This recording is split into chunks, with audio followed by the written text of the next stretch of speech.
Hi, everybody. So who do I have in 8307 currently? Mia and 8348? Dean Jasmine. Great. Wonderful. Ashley, I like your visitor. Is that a Great Dane? Is adopted. He's a mix of Rottweiler and Pointer. He's a biggin. Well, that's great. That's wonderful. Okay, I'm the topic endorser, which typically happens in track two.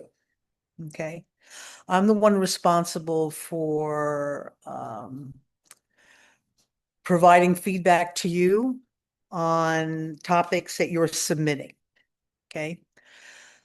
Now, a dissertation topic is really more than just a research study. Okay. If you, let's say you want to do your dissertation, say your topic is you want to use reinforcement to see if you can get somebody to complete the app couch to what is it, couch to 5K or something like that, whatever. Um, that wouldn't be a good dissertation topic because we know reinforcement works. We don't need to really prove anymore that reinforcement works. Okay. So your topic should be something that is going to not only support the literature, but expand the breadth of the theory of either radical behaviorism, teleological behaviorism, relational frame theory, any theoretical framework that you're working in. Okay. So I'm sure you're doing some coursework that is getting you familiar with all the different theories that you can use and to find where your topic fits. Okay. Examples of topics that have typical operant procedures in them could be, I just had a mentee defend her dissertation this evening. And what she did was she looked at um, training children to use their AAC device to mand for something when they were trained in the clinic first by a clinician, and then having the parent come into the clinic and train the child, and then in the home, having the parent run manding sessions. So we all know about MANS, we all know about generalization, we all know about training, but she's really the first one that took it into the clinic and then took it home specifically with parent training. Okay. So you want to find a gap in the research. If you have a special interest that you're focusing on, that you like, that you seem that you're coming back to, and you're doing that now, in track one. Um, find the place where you asked yourself, well, I wonder if they did it in this way. If I added this component, if it might change. You first have to start with finding a gap in the literature that somebody hasn't looked at before. Okay. So what is a gap? A gap is an area that hasn't been investigated before, but investigating it will have great application, great application and dissemination power, and will basically contribute to the field of behavior analysis and looking at something we haven't looked at before. Okay. Last year, a graduate student was interested in increasing socialization in triads of children with autism. And she had read a lot about Lego therapy, Lego play therapy. Okay.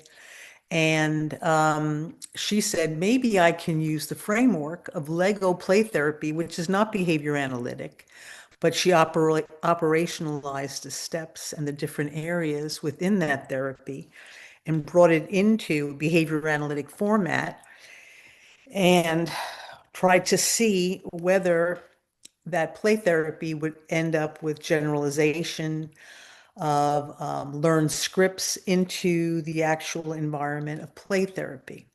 So that was a very good idea because she took something from outside of behavior analysis and brought it in and behavior analytified it with us with our definitions and making things very objective and measurable.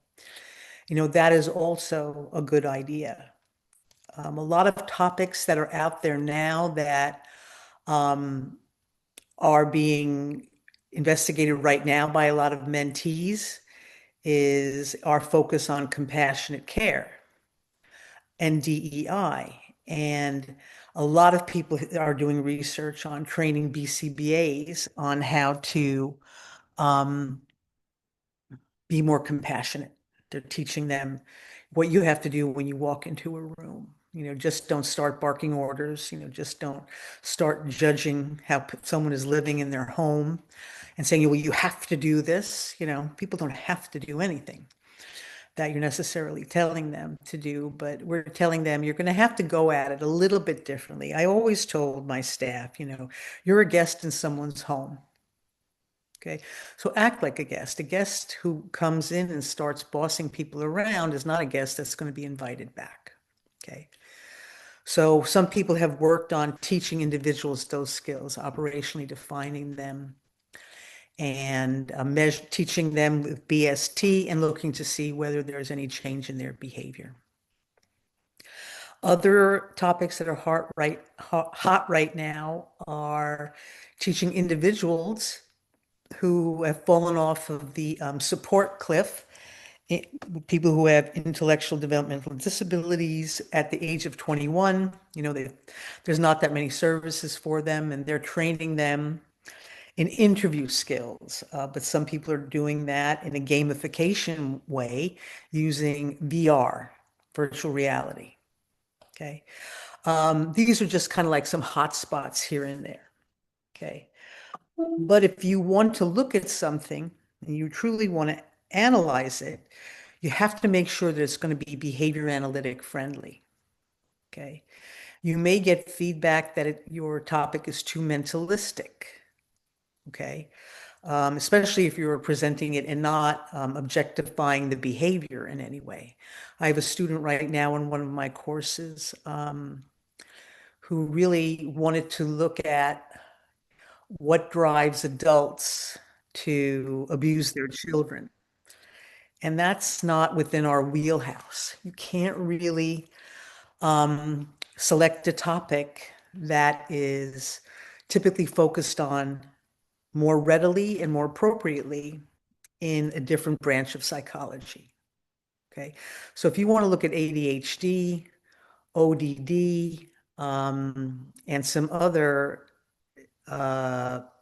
pathologies, that's not something that you're going to be able to do in the behavior analytic doctoral dissertation world. You can look at it in your own practice if you do it behavior analytically, but it's not going to get approved as a dissertation.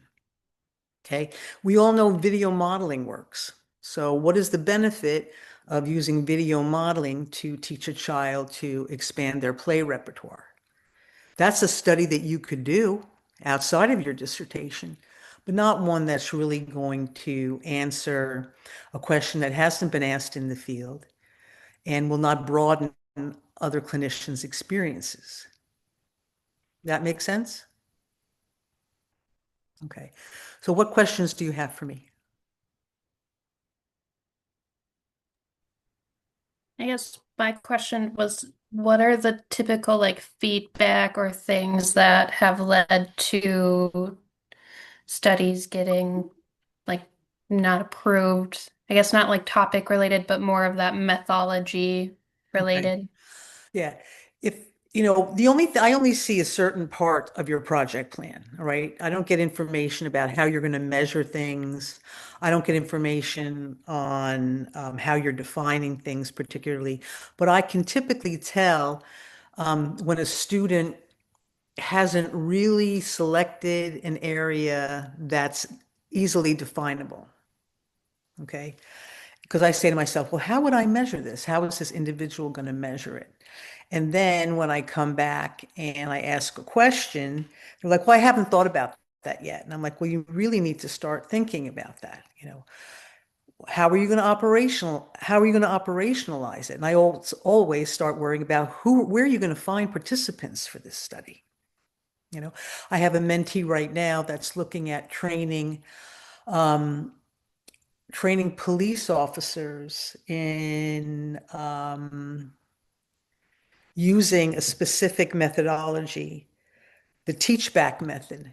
Has anybody heard of that? It's kind of, where um, you train people things and they have to kind of basically reiterate what you said, and she'll give you a bunch of scenarios and see how you would act in those situations when police are pulled into a call that has an individual that maybe have ASD.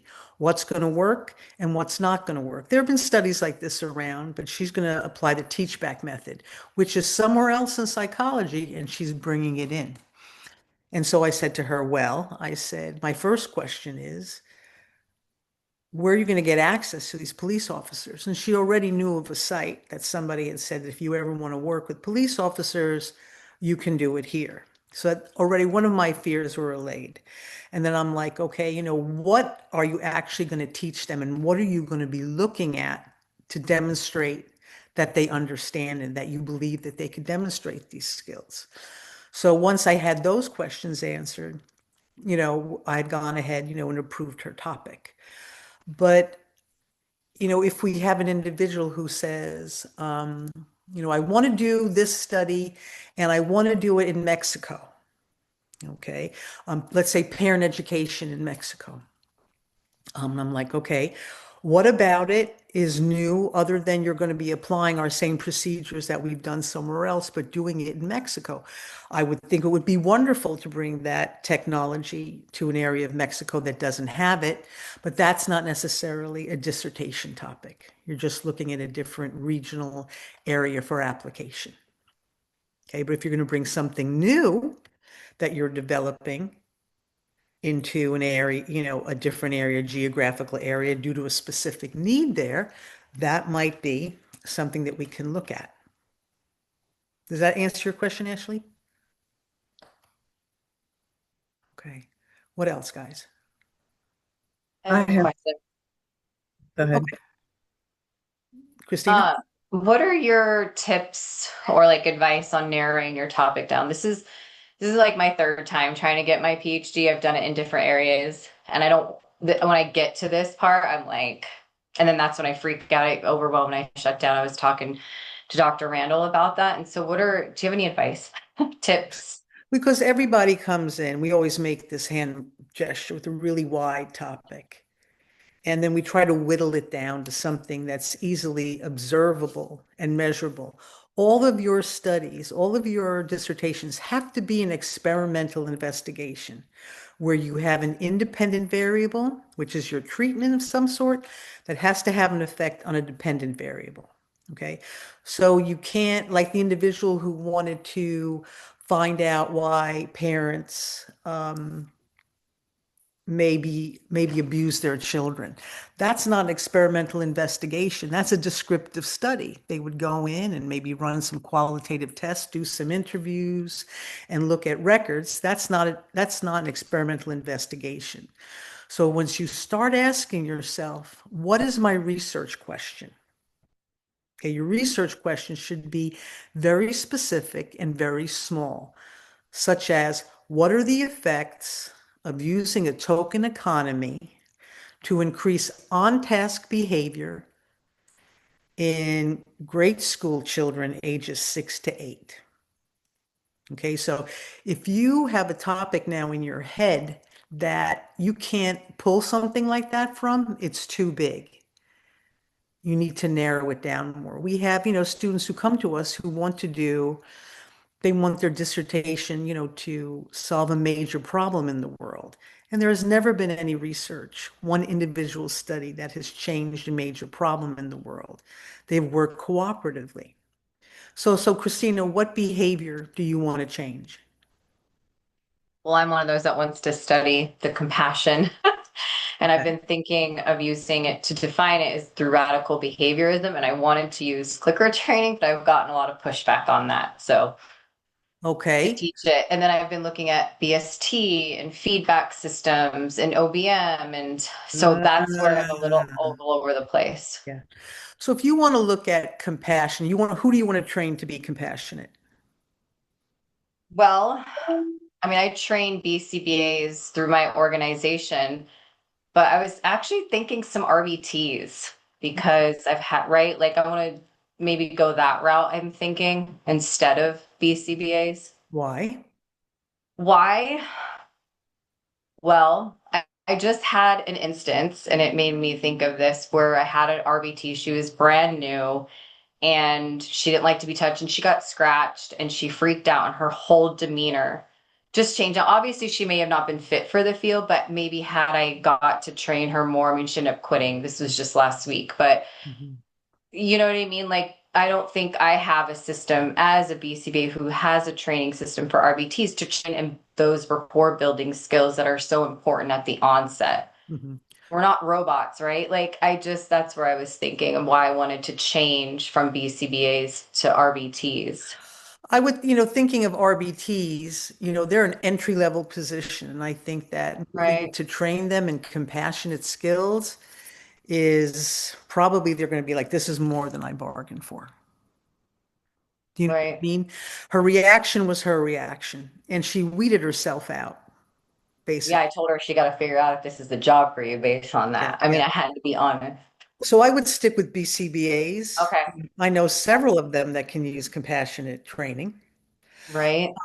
But you're going to have to figure out at what point of interaction do you want to train them to demonstrate? You want to demonstrate it in all areas, right? But one of my I had 11 mentees at the beginning of this quarter. Now I have 9 because 2 just finished. So I had a lot. One wanted to just, teach BCBAs to be compassionate. And I said, well, how do you want to do that? Well, I just want to do that. And I'm like, well, we're going to have to define, what that means. And so she settled on training compassionate skills during intake of a new client, you know? So we're narrowing it down again. Okay, I see. You know what I mean? So what is the area that you think needs the most attention and how are you going to do it and based on what? Okay. A lot of people are developing checklists and making checklists, but you're going to have to look at what's currently being done and what's been addressed. A great place for you guys to search is in the Capella Library in dissertations. Because all your dissertations, if you agree to it, get published in the library. So you can see what some of those topics are that are going out and around. Okay. So you see me, Yeah. you got to find that gap in that problem space, Okay. right? And think small. You want to teach 3 compassion skills. That's it. A little bit at a time. Okay. Thank you. I appreciate that. You're welcome. Who else wants to talk? I have and my question is pretty quick. So I wanted to improve teacher performance through using OBM strategies. Mhm. And I was wondering, like, how many teacher participants would it be okay to include in this for this study? Okay. Like, what's a decent and doable? Okay. It is also always going to also depend on what design you select. Okay. So if you want to hit multiple teachers, you're probably going to do a multiple baseline across participants design. Okay. If you want to do something, a multiple treatment reversal, that's not good because you're going to be teaching people things and it's irreversible. So reversals are very not friendly in that environment. You're not looking to use more than one treatment, probably, so you're not going to use an alternating treatment design. So you're going to probably do a multiple baseline design across participants. I do have to share with everyone that regardless of which area you're looking at to study, students are having a hard time recruiting people. So just don't think that a research site is going to fall in your lap.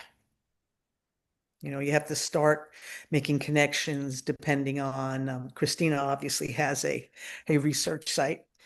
Um, But you're going to have to look at what you're doing and what you want to do. I think an OBM application to train teachers is a great idea because OBM really has I think, a wonderful training, history with training individuals outside of teachers. And I think we have to do something to train teachers. I think what they've been asked to do, especially in this past decade, has been ridiculous. They have way too much on their plate.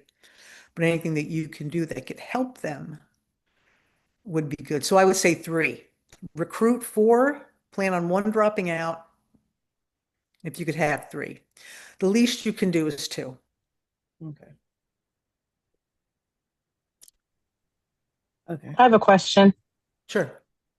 It's actually 2 questions. Okay. The first question, the first question is it frowned upon if you have a site that you work in with multiple like regions, clinics, is it frowned upon to use your job site, not your particular location, but your company to do the research? Oh, I mean, that's where most people will do their study. Okay. You cannot have any supervisory responsibilities towards the people you're working with, nor can the individuals who they support be on your caseload. Okay. Yeah, I'm in the training department, so it's separate. And then my second question is, if we've gotten so far pretty good feedback from your class in terms of topic, in terms of paper, is it okay to kind of stick with it and continue to just like hone in, refine, or should I be worried that another like instructor is going to be like, nope, this is hard, tear it apart? No. I mean, by the time it gets to topic approval, you will have worked on it more. You're working with Dr. Randall. You're going to be working on who your track 2 assignment person is, and you guys are going to chip away at it. And we know there's not that many of us in the department, and we know each other, and we know what's acceptable. So, and I know you're doing active listening still. Mm-hmm. Yeah. Yep. Actually, my mentee who did that, she just put it in for publication. So we'll see if that comes out. I love it. So maybe mine will be almost an extension. And yes, you and Dr. Randall seem to be on the same page. I'm just worried about everybody else. Dr. Randall helped me even refine it even more. So even through this term, it's gotten better. Yeah. And So. then when you're, through your doctorate classes, you are through, most of your classes, and then you're in track 2, and then you're in track 3.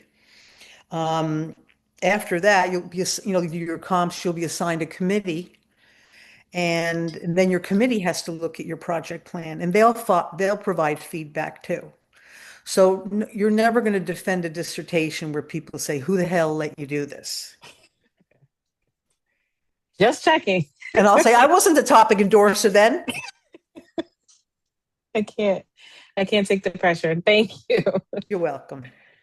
You're welcome. Go ahead, Nelson. I have one question. I've been working on a topic already for a couple months, and I had the words children with autism inside the topic, and I removed that. So my actual topic was or is evaluating bivocal response training for man acquisition in children from a Spanish-speaking household. And I had the children with autism. Is it okay to have it without that, or would you suggest me to keep the autism? Because I want to. Look, I think you should attack bilingual training first, and then later on go to bilingual children with autism. Applied behavior analysis is for everybody. Exactly. Yeah, I don't think you need to add then the additional difficulty level of a child with autism into it. That's what I'm thinking. That was the main reason why I removed it, because I think it could be applied to. I mean, man acquisition is very broad, so it can be applied to a lot of other conditions too. So you can get that training down. That'd be great. Thank you. You're welcome. And somebody might even ask you, Nelson, if you haven't done this on individuals that don't have a disability, what makes you think is going to work with an individual that has a disability? So you have to answer that question first. Right. Okay. You got it. Good idea.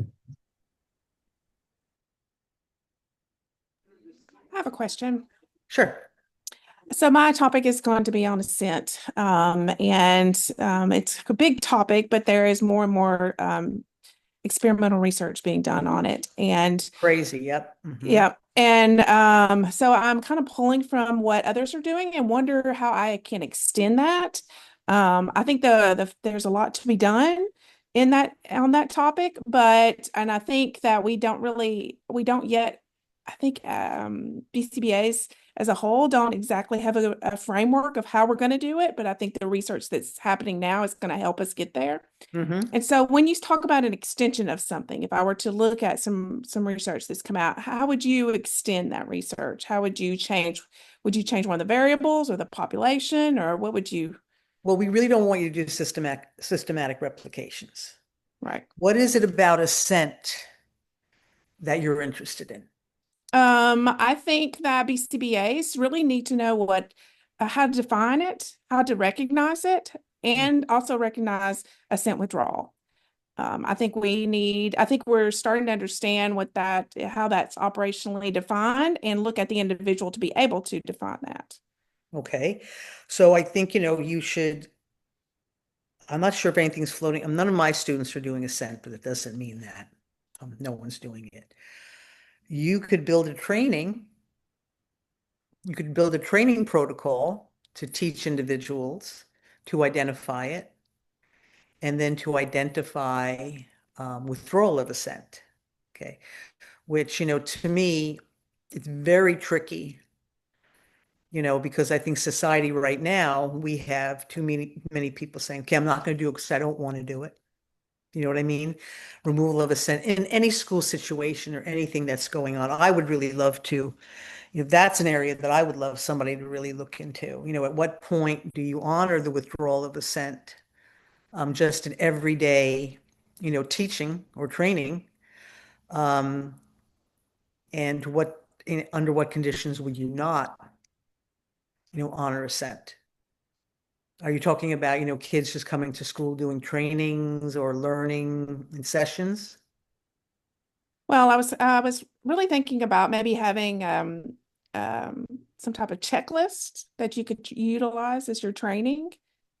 And that's how they would recognize it. And you can measure if that would be, you have your baseline, if they could recognize it, do your training, and then come back and see if they are able to complete the checklist. I'm talking about when you're talking about assent or withdrawal of assent, you just want to teach them to be able to recognize that. Yeah, I think that's really kind of where we're at, because when I talk with some of my colleagues and the people I work with, I don't think we've quite defined it yet. And then to look at an individual and be able to define it is, I don't think we're there yet. Are you going to say something, Dr. Randall? Yeah, one thing, Dr. Milla, Jennifer works with adults, right? Okay. So that was the one thing that changed it a little bit for me, because I was having the same problem you're having, Dr. Milla, with really trying to figure out, where do we, withhold treatment because of assent and things like that. But Jennifer, I just mentioned the part about working with adults because I think that changes your study just a It little. definitely does, yeah. I worked at an institution for years when I was in graduate school, and the adults who lived on the units, this is when choice was a big rambling thing coming through our research. And we had a 55-year-old gentleman who was at home, and I said, why is he home and not, at work? And they said, well, he chose not to go. So we had the pendulum, that swung, from one side to the other. And this individual didn't understand what repercussions not going to work, would really mean for him.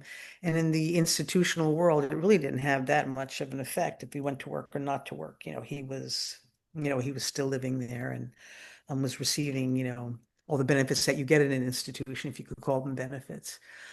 But to what individual? Okay, so they're going to be adults. Are they going to be individuals with disabilities? Yes. And all right, so I mean, I think it's a good direction you want to go through. And how will you train them? I was probably BST is what I'm looking at right now, and I have some experience in training others with BST. Okay.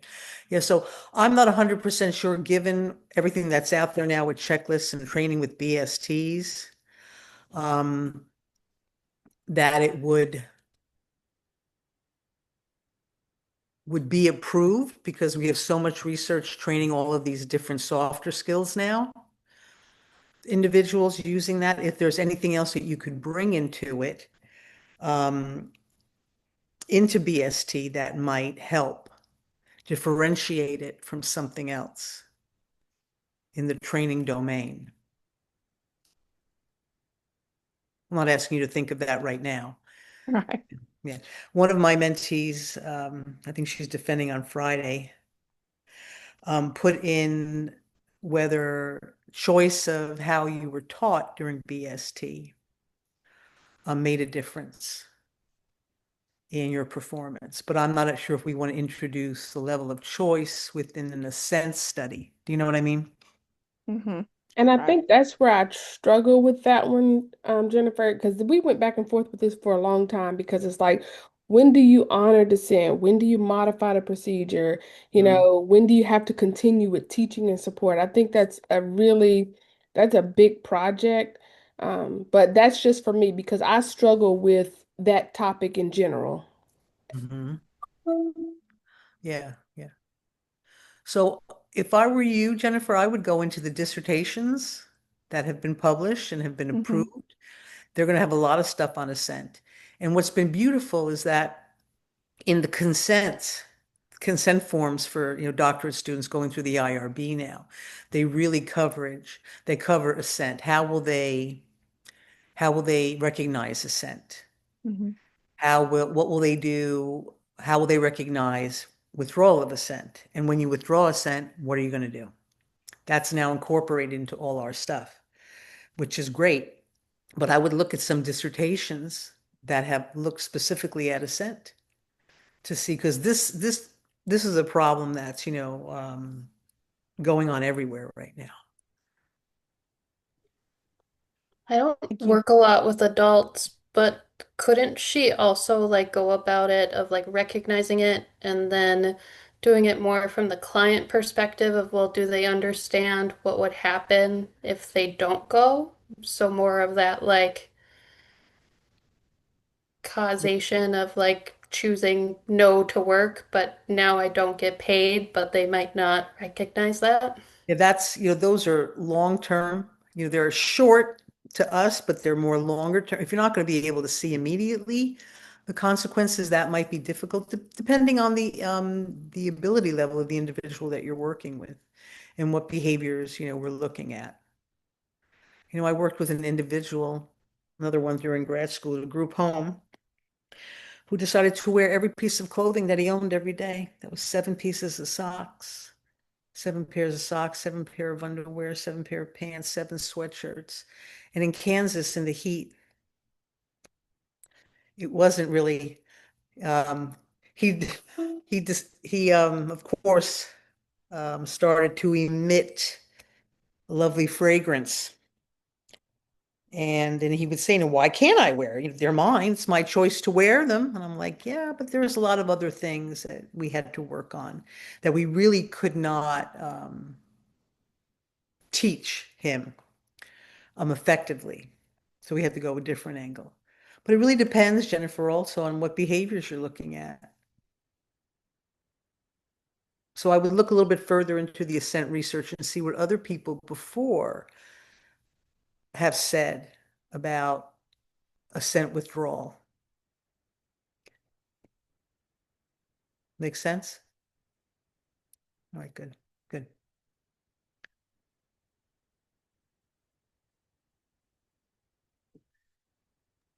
I have another question. Sure. Um, any tips for how to maintain some kind of treatment integrity, especially like in a busy classroom and real world classroom, because we know it's not a nice little Skinner box where everything is controlled. It's it can be chaotic at times. Any tips for maintaining that integrity? Of teachers? Well, I think you'd have to, of all the thousands of things that they have to do during the day, you'd have to keep it simple. You know, when I consult in school districts, they see me walking down the hall, they just see a big data binder walking down the hallway. You know, they're like, oh, I have to take data now, additional data. But, you know, maybe 4 things that they have to check off during the day. Did I use the motivation system? Did I record the data? You know, there was a study out there that said behavior intervention plans that are implemented 30 to 40% of the time when they should be are still effective. Do not spread that rumor. And I will never tell anyone that I said that. But I was like, wow, because I was doing a lot of treatment integrity work and looking into it. And someone had done a study where there was the outcome of the behavior when there was 0 treatment integrity, the outcome of 30 to 40%, and then the outcome of 100%. But I don't encourage people, just do it some of the time and it's going to be good.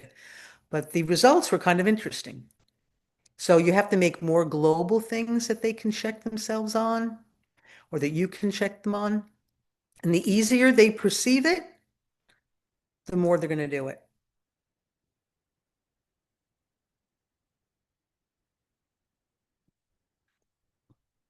Anyone have anything else they want to ask? Mia, Emily, and Karen?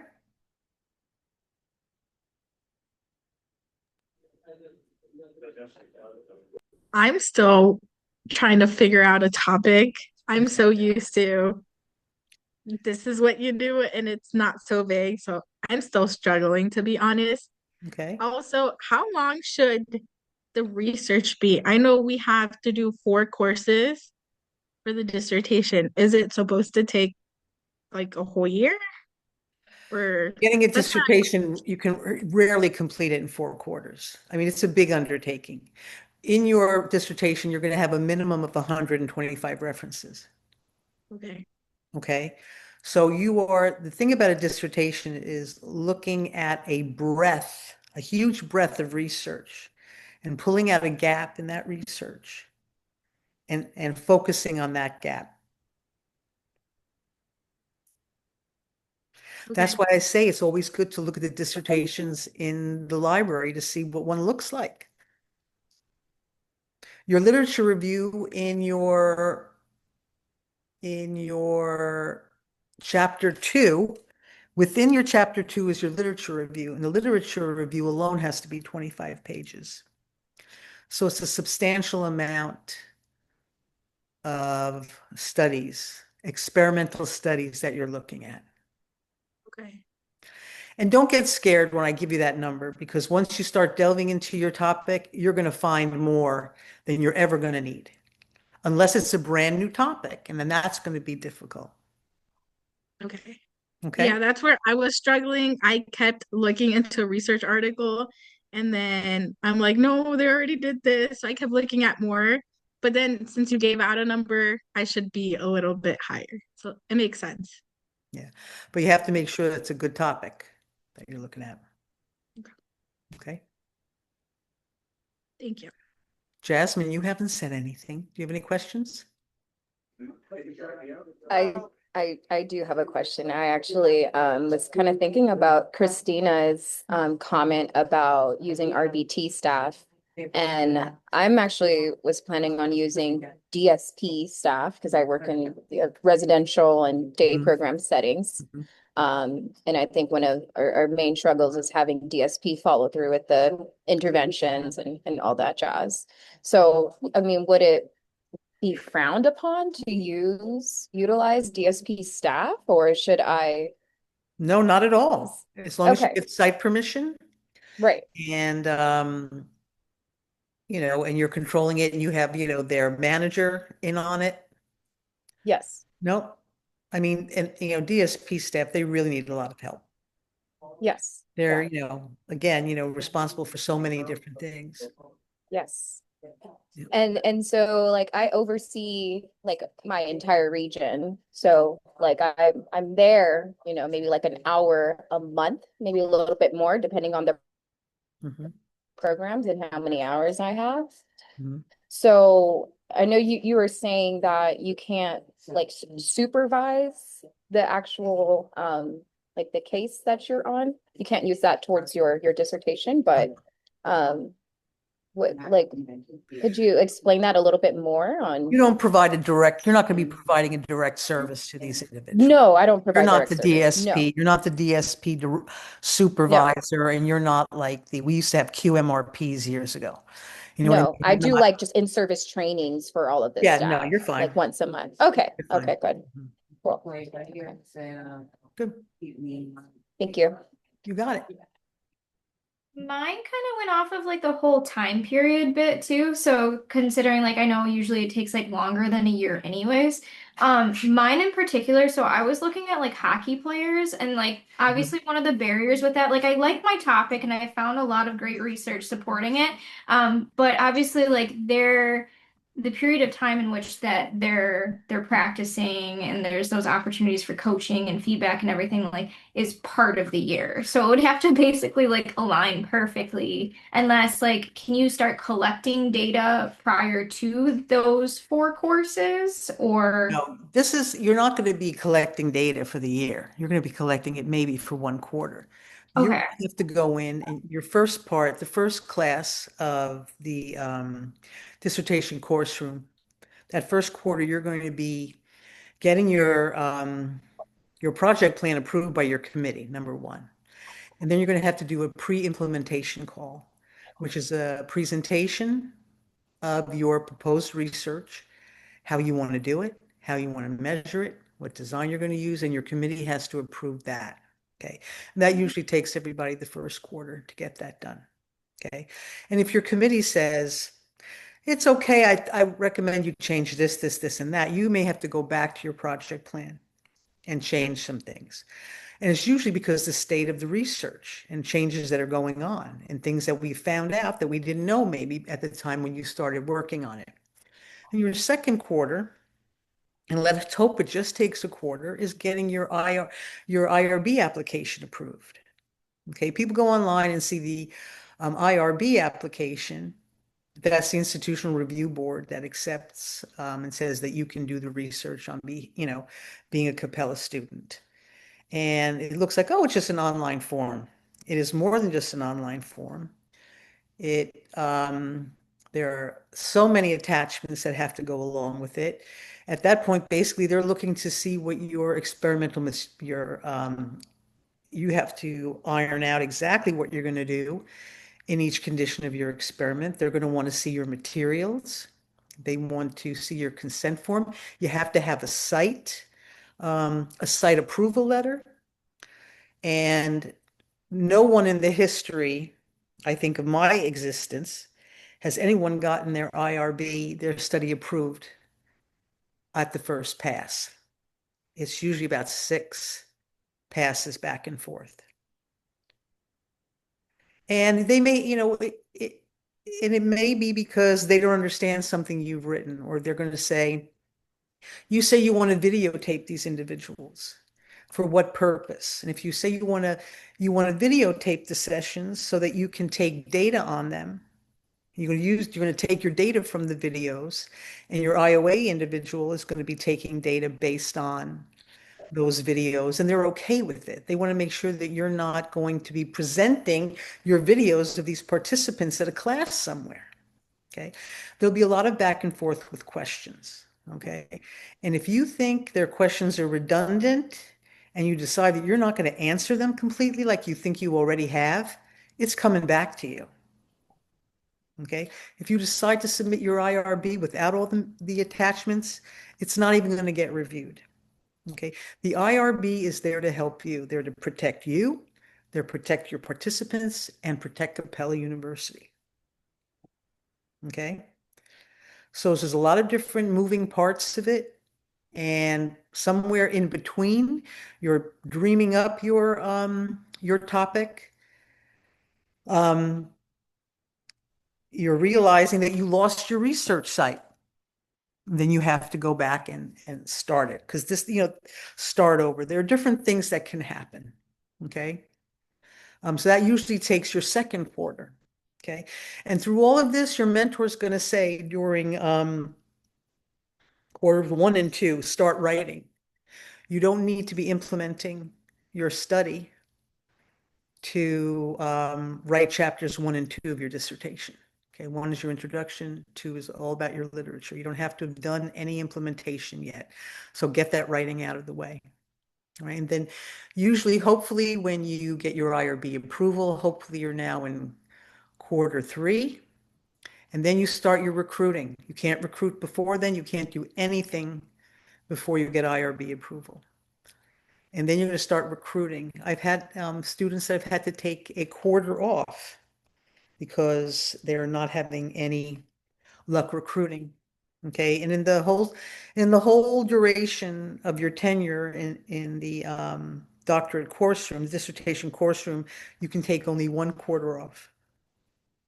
Okay, so you're going to, once you get your, you get all of your participants and they stay with you and they decide not to drop out, then you can implement your research, which is the shortest part of the entire process. And then you're going to get your data, then you're going to share your raw data with your mentor. And then you're going to start writing chapters 3, 4, and 5. But things come up. Things, really never go according to plan. And when changes come up, you may have to change your research question. You may have to change your research site. You're not getting any participants, so you decide you have to change your inclusion and your exclusion criterion. So every time you're making a change, you have to go back to the IRB and do an amendment or a modification. Okay. The IRB is very quick with getting back to you. They have a week to get back to you, and they're usually very good about that, unless you're submitting everything at week 10. And then they're like, well, then you kind of have to wait a little bit because everybody wants to get it done at the end of the quarter. So I would say from individuals I've worked with, usually 6 to 8 quarters. Getting a dissertation in a year is extremely unrealistic. Yes, Nelson? Is there a requirement for passing the dissertation that your research have a positive outcome, meaning that what you're looking for is actually positive, Yeah, or no. can you get the conclusion of, well, what I was trying to do didn't work and it's still okay? Yeah. No, I mean, any research is good research because it tells you something. It tells you something worked or it tells you something didn't work. And you're going to learn something from that. And you're going to present that to your committee. That's okay.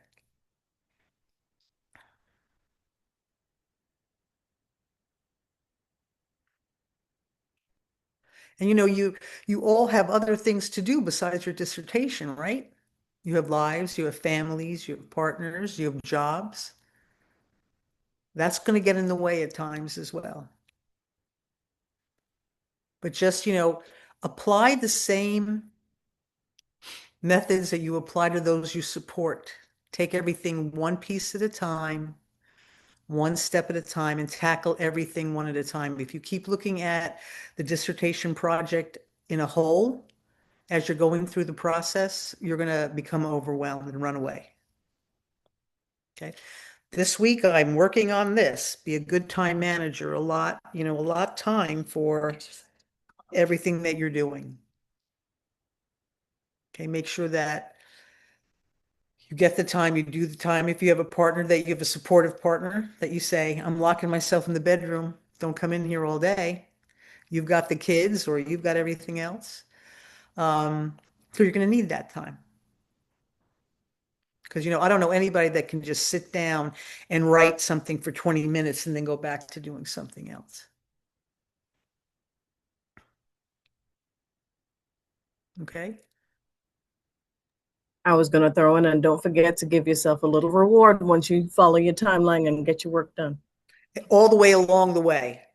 All the way along the way. That's right. Little rewards here and there.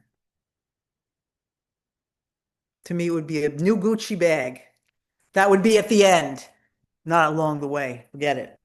Now you're speaking my language. There you go. I have a big bag and shoe problem. I was about to say, my motivation is my graduation shoes to walk across that stage. You better believe that those shoes are going to be wild. That's right. Mine is going to be a trip to Greece. There you go. Wonderful. That's after. Yes, that's right. Yeah. That's wonderful. Emily, did you have any questions or anything you wanted to share?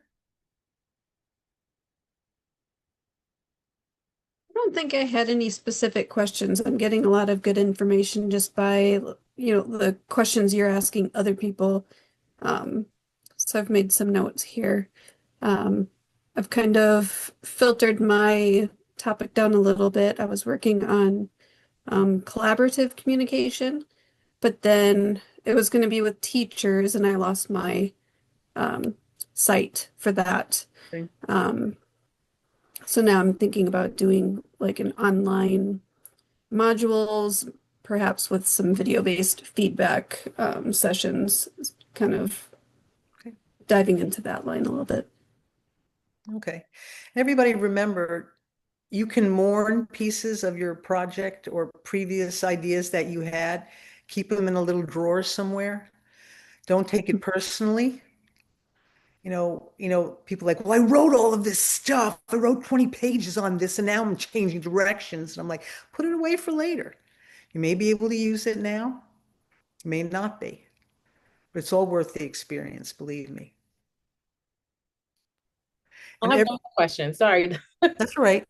So that makes me think of something else. Is it, I guess, a bad thing to, so like if you wanted to for your study, if since I'm doing training particular skills, is it bad to have maybe two separate sites? Like if I wanted to look at the staff in clinics and maybe in schools, in the event that one drops, I still at least have some parts of a study, or should I stick to one particular site? Well, it depends on, are those individuals going to be qualitatively or quantitatively different than the other? Are they going to have different experiences? It depends on how you write your inclusion criteria. Okay. I would say you keep it simple and stick to one place if you can. Why complicate things? Like they all say also, the best dissertation is a done dissertation.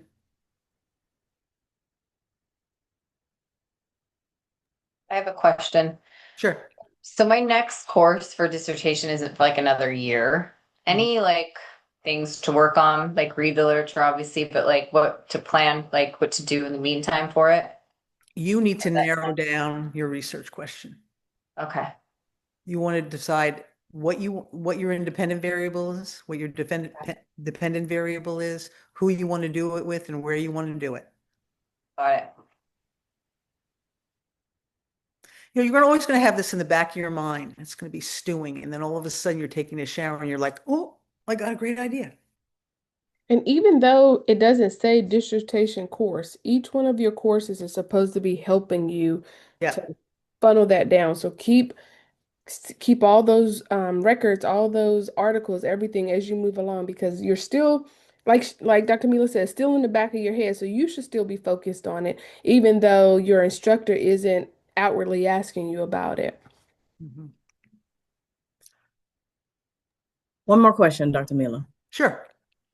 As you just talked about independent and dependent variables, I know this might not be beyond keeping it simple, but with my topic, is it possible to measure to have two dependent variables, teacher behavior and student outcomes possibly? Yes. Yes, you can definitely do that.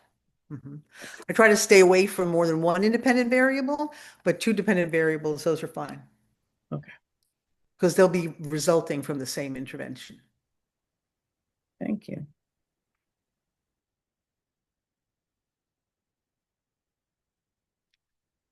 Okay. It was great spending this time with you, and you all had such great questions. I appreciate it. All right. Yeah, this is a great group. I keep telling them that on the board. I think they think I'm joking, but this really is like even reading their discussions and their papers. So That's good, because sometimes we have people come to this meeting like, I don't have any questions.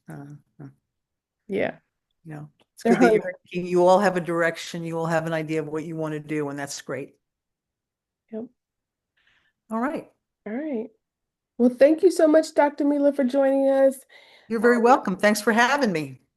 If anybody has any other questions, I will be I'll download this and post it in the announcement board. If you have any other questions, you can just type it directly under there, okay? All right, Bye, everybody. Thank have you. a great night. Thank you. You too, everybody. Bye. Dr. Week 9, Randall, week 9. Yes. Dr. Randall, Yes.